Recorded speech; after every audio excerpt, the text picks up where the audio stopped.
ناظرین اکرامی، پچھلی ویڈیوز میں ہم علوی موکل اور سفلی موکل کے بارے میں بیان کر چکے ہیں، لیکن شاید بہت ہی کم لوگ جانتے ہیں کہ موکلات کی ایک تیسری قسم بھی ہوتی ہے جس کو قدسی موکل کا نام دیا جاتا ہے۔ لیکن یہ قدسی موکل ہوتے کیا ہیں؟ معزز ناظرین، ایک ہوتا ہے لفظ اور دوسرا اس کا معنی۔ لفظ ہر زبان میں معنی کی ایک پہچان ہوتا ہے اور عالم معنوی حقیقت کی دنیا ہے جہاں اس لفظ کی اصل موجود ہوتی ہے۔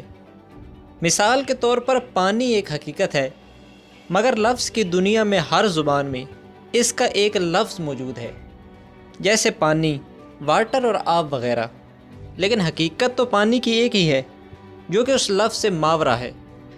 ناظرین، اسی طرح لفظ اور کلام کے الفاظ کے موکل علوی موکل کہلاتے ہیں اور اس کی اصل حقیقت کے موکل کو قدسی موکل کہا جاتا ہے۔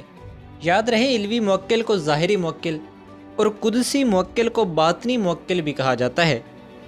ناظرین کرام، علوی موکل کا دائرہ کار صرف ظاہر ہے، جبکہ باطنی موکل یعنی قدسی موکل کا دائرہ کار ظاہر و باطن دونوں ہیں، اور علوی موکل تمام طاقتیں قدسی موکل سے ہی لیتا ہے۔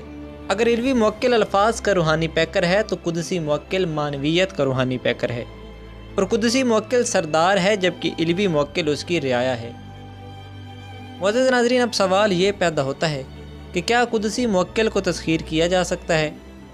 تو اس کا جواب یہ ہے کہ نہیں۔ قدسی موکل ان معروف معنوں میں تسخیر سے ماورا ہے جن معنوں میں علوی موکل تسخیر ہوتا ہے، لیکن قدسی موکل سے مستفید ہوا جا سکتا ہے اور اس کا فیض لیا جا سکتا ہے، مگر اس کی دو شرائط ہیں کہ آدمی کو سالک کے ساتھ ساتھ عامل بھی ہونا پڑتا ہے، یا پھر عامل ہونے کے ساتھ ساتھ سالک ہونا پڑتا ہے۔ یعنی اگر آپ قدسی موکل کے ساتھ روابط چاہتے ہیں تو پہلے آپ کو سلوک کی منازل طے کرنا ہوں گی۔ جب آپ کی روح ملکوت کو مکمل طے کر کے جبروت میں قدم رکھے اور ملکوت کے انوارات و کیفیات روح پر بھاری نہ ہوں، پھر آپ علوی موکل کو تسخیر کریں گے، اور پھر علوی موکل کی ہدایات اور رہنمائی اور توجہ سے قدسی موکل تک پہنچنے کا ایک نیا سلوک طے کریں گے۔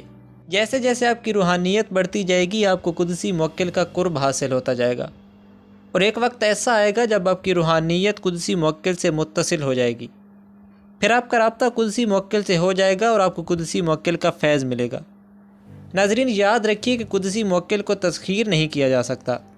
آپ کی حیثیت قدسی موکل کے سامنے ہمیشہ ایک شاگرد اور ایک مرید کی ہوگی، نہ کہ حاکم کی، اور آپ کو قدسی موکل تک اس کا علوی موکل یعنی اس کا ظاہری موکل پہنچائے گا، اور وہ بھی اس صورت میں جب آپ سلوک کی منازل ملکوت کو مکمل طے کر چکے ہوں گے اور جبروت میں قدم رکھ چکے ہوں گے۔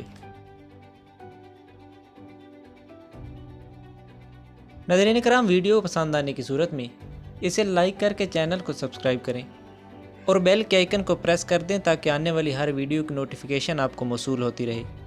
آئندہ آنے والی ویڈیو تک ہمیں دیں اجازت۔ اللہ حافظ۔